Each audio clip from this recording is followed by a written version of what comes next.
Hello dear students, आज की class बहुत ही इंपॉर्टेंट होने वाली है। आज हम लोग सीखेंगे किरचॉफ के नियम पर आधारित बहुत ही महत्वपूर्ण सवाल है ना। इन सवालों को लगाएंगे आज आप, किरचॉफ का नियम भी अच्छे से तैयार हो जाएगा।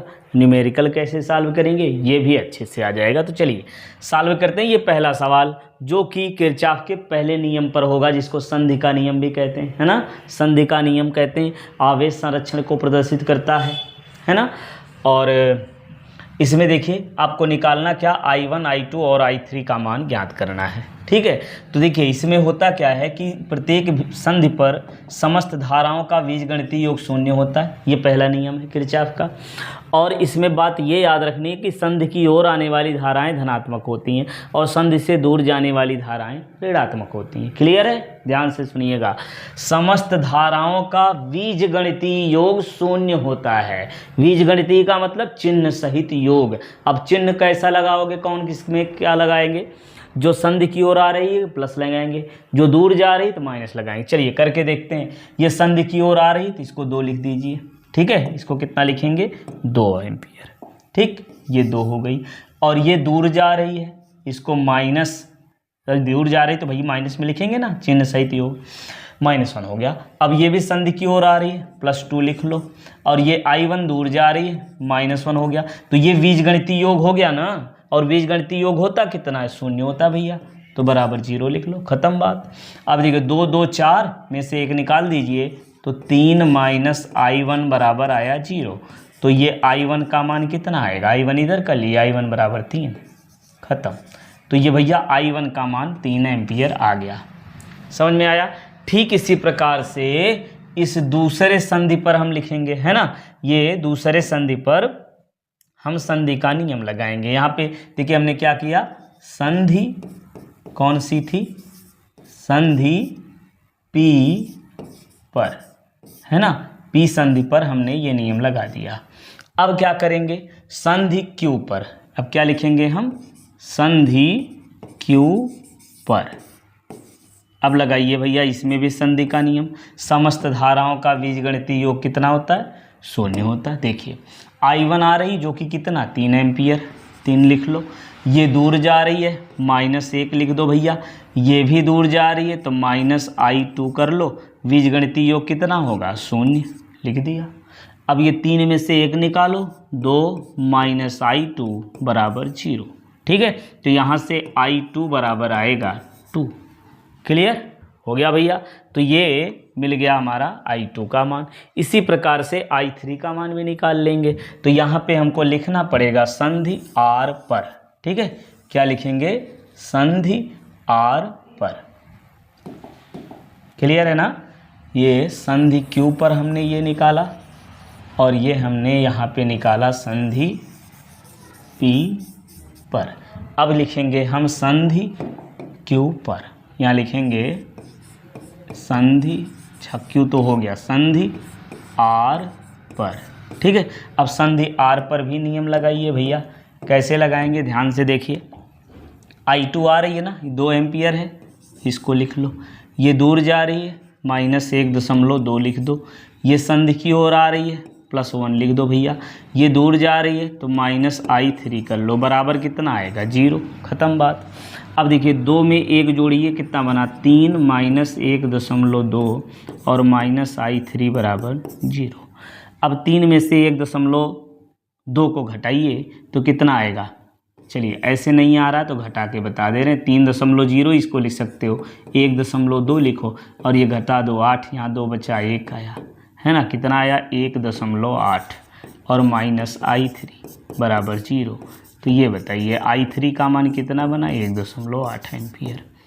ठीक है, तो ये भैया हो गया हमारा I1, I2 और I3 का मान। उम्मीद है बहुत ही अच्छे से आपको समझ में आ गया होगा, है ना। संधि का, किरचॉफ का पहला नियम जो संधि का नियम है उस पर आधारित न्यूमेरिकल हो गया। अब हम लोग दूसरा लगाएंगे किरचॉफ के दूसरे नियम पर आधारित। ध्यान दीजिए, किरचॉफ का दूसरा नियम क्या है, किसी भी बंद पास में प्रत्येक खंड में या विभिन्न खंडों में विभिन्न प्रतिरोधों में बहने वाली धारा और उसके संगत प्रतिरोधों के गुणनफल, है ना, विभिन्न खंडों में बहने वाली धारा और उसके संगत प्रतिरोध, धारा और प्रतिरोध के गुणनफल का सिग्मा लगा देंगे तो बीजगणितीय योग कहेंगे। ठीक है, तो किसी भी बंद पास में विभिन्न खंडों में बहने वाली धारा और उसके संगत प्रतिरोध के गुणनफल का बीजगणितीय योग उसी बंद पास में सेलों के विद्युत वाहक बल के बीजगणितीय योग के बराबर होता है। ये नियम है। अब इसमें चिन्ह कैसे देखेंगे, ध्यान से सुनिए। इसमें पहली बात आपको ये याद रखनी है कि सेल को आप भैया ना ट्यूबवेल समझ लो। ट्यूबवेल समझते हो? अरे यार, गांव में आप देखे होंगे कि जहाँ से विद्युत धारा प्रवाहित की जाती है और मतलब लाइट जब आती है ऑन करते हो तो ट्यूबवेल से पानी निकलता है और पानी नाली के माध्यम से अलग अलग खेतों में हम पहुँचा देते हैं। तो वही कहानी यहाँ भी है। इस सेल को ट्यूबवेल समझ लो और इस वायर को नाली समझ लो जिसमें पानी जाएगा। तो भैया अब सेल से धारा निकलेगी, आपको ये भी पता होना चाहिए कि धारा धन प्लेट से निकलेगी। और एक बात और, धन प्लेट से जितनी धारा निकलेगी ऋण प्लेट से उतनी ही धारा वापस आएगी भी। क्लियर? धन प्लेट से जितनी धारा निकलेगी ऋण प्लेट से उतनी धारा वापस आएगी। क्लियर? अब देखिए धारा निकालिए भैया। अब यहाँ से हम मान लेते हैं इसमें जो धारा निकल रही है वो I1 निकल रही है। यहाँ से हमने मान लिया कितनी धारा, I1 धारा निकल गई। यहाँ से निकली I1। जो भी सेल हो, है ना, परिपथ में जितने सेल हों, है ना, सेल को हमने क्या बताया, ट्यूबवेल, और ट्यूबवेल को चला दो। जितने सेल हों सबसे धारा प्रवाहित करा दो पहले तो। ठीक है, यानी इसमें से I1 मान रहे हैं तो यहाँ से क्या मानेंगे, I2 मान लेते हैं। ठीक है, अब ये देखिए I1 इधर से धारा आ रही है, I2 इधर से आ रही है। अब सोच लो, मान लो भैया यहाँ से 5 लीटर पानी आ रहा है, यहाँ से 7 लीटर पानी आ रहा है बाबू। अब समझो तो भैया यहाँ पे पानी आकर के यहीं थोड़ी ना जमा होगा, यहाँ पे एक नाली लगी हुई है, इधर आएगा। अब कितना पानी इधर आएगा भैया, ये 7 लीटर इधर से आ रहा है, 5 लीटर इधर से, तो 7 5 12 नहीं होगा क्या? बहुत बढ़िया, है ना, समझ में आ रहा है, बहुत अच्छे। चलिए, तो I2 इधर से, I1 इधर से, तो ये दोनों मिलकर के इधर आ जाएंगी, है ना। तो इस 4 ओम वाले में कितनी धारा होगी भैया? हाँ, बहुत बढ़िया, I1 प्लस I2 धारा हो जाएगी। अब इसको आगे बढ़ाइए, यहाँ आएगी, यहाँ से 2 नालियाँ हैं तो भैया कुछ पानी यहाँ चला जाएगा और कुछ पानी यहाँ चला जाएगा, यानी कुछ जल की धारा इधर जाएगी, कुछ जल की धारा इधर जाएगी। यहाँ बात चल रही विद्युत धारा की, तो विद्युत धारा जाएगी, है ना। चलिए, I1 प्लस I2 इधर आ रही है, I2 इधर से निकली। हमने बताया कि धन प्लेट से जितनी धारा निकलेगी ऋण प्लेट से वापस उतनी ही आएगी। धन प्लेट से जितनी धारा निकलेगी ऋण प्लेट से उतनी ही आएगी। अब आपको स्पष्ट हो गया होगा कि इस 2 ओम में कितनी धारा जाएगी। यहाँ से आ कौन रही है, I1 और I2 दोनों मिल के आ रही हैं, उसमें से कौन इधर जाएगा, I2 इधर जाएगा, है ना। I2 धारा इधर जाएगी और I1 धारा इसमें से इधर चली जाएगी। तो उम्मीद है ये परिपथ अच्छे से समझ में आ गया होगा। अब चलिए किरचॉफ का नियम लगाते हैं, क्या कि धारा और संगत प्रतिरोध के गुणनफल का बीजगणितीय योग। अब बीजगणितीय योग मतलब चिन्ह भी देखना। चिन्ह कैसे देखेंगे, ध्यान दीजिएगा। ये बंद पास ले लेते हैं। इस वाले बंद पास में धारा जिस दिशा में चल रही है, जहाँ भी चल रही है, एक जगह धारा को पकड़ लो और वहीं से चलते जाओ। यदि धारा की दिशा में चलोगे, है ना, यदि धारा की दिशा में चल रहे हो तो प्लस लिखो, और कहीं भी धारा विपरीत आपको मिल जाए तो वहीं पे माइनस कर लेना। बस इतनी सी बात है। तो चलिए करके देखते हैं भैया। यहाँ पे बंद पास कौन सा लेंगे हम, ए, देख पा रहे हैं, ये वाला ACDA में। क्लियर है? तो यहाँ पे हमको लिखना पड़ेगा, यहाँ पे बंद पास कौन सा, ACDA में। अब इस बंद पास में भैया नियम लगाइए फटाफट, हैं? कैसे करेंगे देखिए ध्यान से। धारा और प्रतिरोध का गुणनफल देखना है, तो यहाँ पे देख रहे हैं धारा और प्रतिरोध है ना, धारा कितनी है I1 और प्रतिरोध कितना 3। तो यहाँ पे हम कर लेते हैं धारा गुणे प्रतिरोध, 3 गुणे I1 हो गया। धारा ऐसे जा रही है, ऐसे ही कर लेंगे हम। यहाँ पे सेल है, अब आगे बढ़िए, यहाँ भी प्रतिरोध और धारा है, तो यहाँ पे हम लिखेंगे 4 गुणे I1 प्लस I2। अब सोचो इसको प्लस में लिखें कि माइनस में लिखें। ध्यान से देखिएगा, ऐसे ही आ रहे हो ना, तो ये धारा भी इधर आ रही है और आप भी इधर आ रहे हो, ऐसे ही चल रहे हो ना, है ना। तो ये दिशा में है, उसी दिशा में है, तो प्लस में कर लो, ये हो गया। अब धारा और प्रतिरोध के गुणनफल का बीजगणितीय योग हो गया। ये किसके बराबर होता है? इसी बंद पास में सेल के विद्युत वाहक बलों के बीजगणितीय योग के बराबर होता है। तो भैया एक ही सेल है, अब सेल में जो विद्युत वाहक बल की दिशा होती है, यानी ई की दिशा होती है, वो ऋण प्लेट से धन प्लेट की ओर होती है इधर। अब विद्युत वाहक बल की दिशा इधर है, और आप भी जब परिपथ में चल रहे थे तो ऐसे ही चल रहे थे उसी दिशा में, तो धन में लिखेंगे, कितना है 1 वोल्ट का है, तो बराबर 1 लिख दो। अब इसको सॉल्व करके समीकरण बना लो भैया। चलिए सॉल्व कर लेते हैं। 3i1 धन 4i1 धन 4i2 और बराबर 1 आया। अब i1 जो है कितना बन जाएगा, 4 3 7i1 और धन 4i2 बराबर ये बना समीकरण 1। क्लियर, ये समीकरण 1 बन गया। अब आगे दूसरा बंद पास लेंगे हम लोग, है ना। ये दूसरा बंद पास कौन सा है, यहाँ पे हमको लिखना पड़ेगा बंद पास कौन सा, ए बी सी ए में, ठीक है, ए बी सी ए, इस बंद पास में ए बी सी ए में, इस बंद पास में फिर से नियम लगाएंगे हम लोग फटाफट। ठीक है, चलिए लगा के देखते हैं। यहाँ पे धारा की दिशा में कैसे चलना है, ऐसे इसी प्रकार चल लो यार, धारा की दिशा तो मिल रही है ना। तो ये तो सब प्लस हो जाएगा यार। चलिए करके देखते हैं। यहाँ पे आ रहे हैं ना ऐसे ही, तो ये लिखिए 4 गुणे i1 प्लस i2।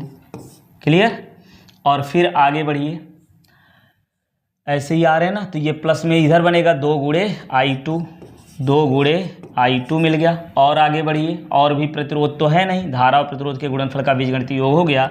ये बराबर होगा विद्युत वाहक बल, ये भी इसी दिशा में आ रहा है, तो बराबर 3 लिख लो। सॉल्व कर लो इसको, 4i1 धन 4i2 और धन 2i2 बराबर 3। अब ये बनेगा कितना, 4i1 plus 6i2 is equal to 3। ये बन गया समीकरण 2। अब क्या करेंगे, समीकरण 1 और 2 को सॉल्व कर लीजिए, i1 i2 का मान आ जाएगा। ठीक है, चलिए सॉल्व करते हैं, कैसे करेंगे। यहाँ पे i1 है, 4i1 है और ये 7i1 है। तो आप एक काम कर सकते हो कि इसमें 7 से गुणा कर लो, इसमें 4 से गुणा कर लो, 28 दोनों हो जाएगा, कट जाएगा। या फिर i2 को यदि आप हटाना चाह रहे हो, है ना, तो इसमें 2 से गुणा कर दो, ये 12 बन जाएगा, इसमें 3 से गुणा कर दो, ये भी 12 बन जाएगा। तो ये ठीक है, यही कर लेते हैं। ठीक है, तो इतना करने के बाद यहाँ पे हम लिखेंगे क्या, कि समीकरण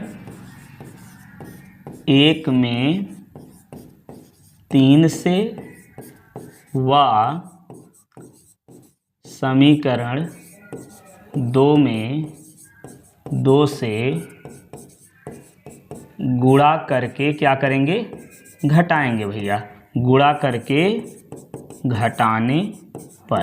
तो चलिए गुणा करके घटाते हैं फिर, अब है ना।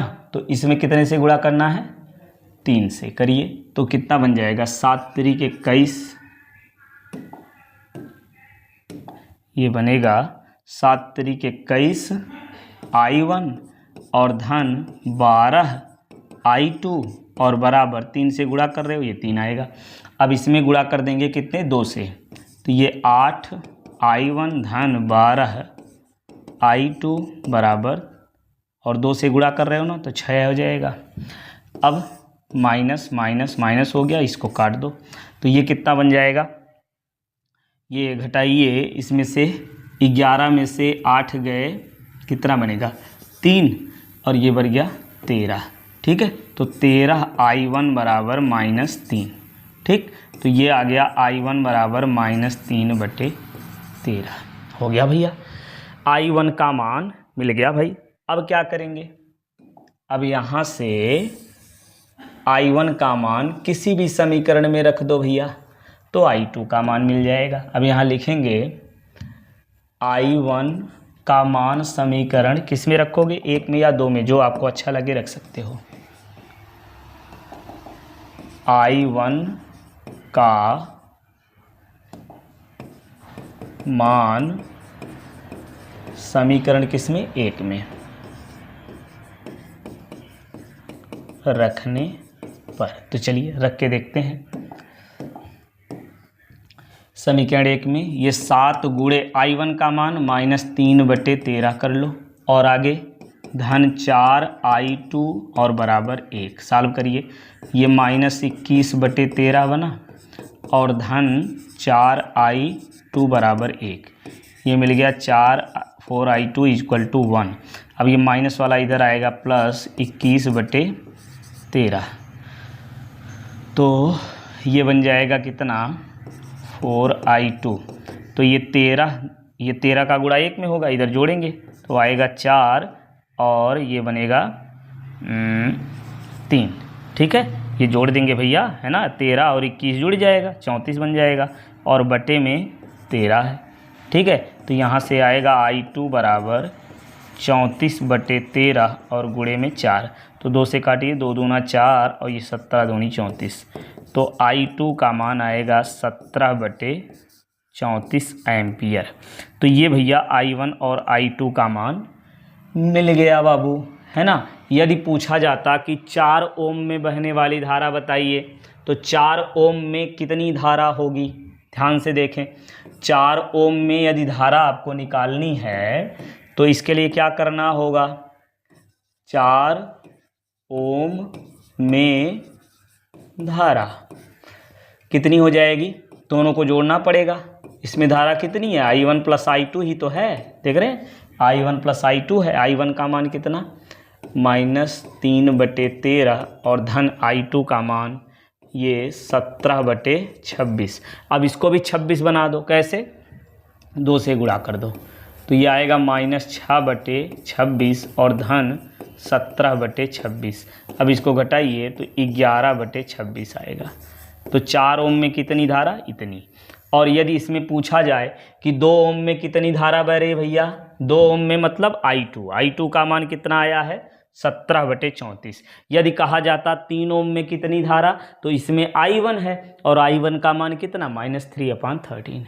ऐसे तो इस प्रकार से सॉल्व करेंगे, है ना। उम्मीद है ये प्रश्न अच्छे से समझ में आया होगा। और जाते जाते एक बात और समझ लीजिए कि किरचॉफ का जो दूसरा नियम होता है, इसको वोल्टता का नियम कहते हैं, और ये ऊर्जा संरक्षण के नियम को प्रदर्शित करता है। ठीक है, तो चलिए पढ़ते रहिए, स्वस्थ रहिए, मस्त रहिए। मिलते हैं और भी न्यूमेरिकल के साथ अगले वीडियो में। Bye bye, take care.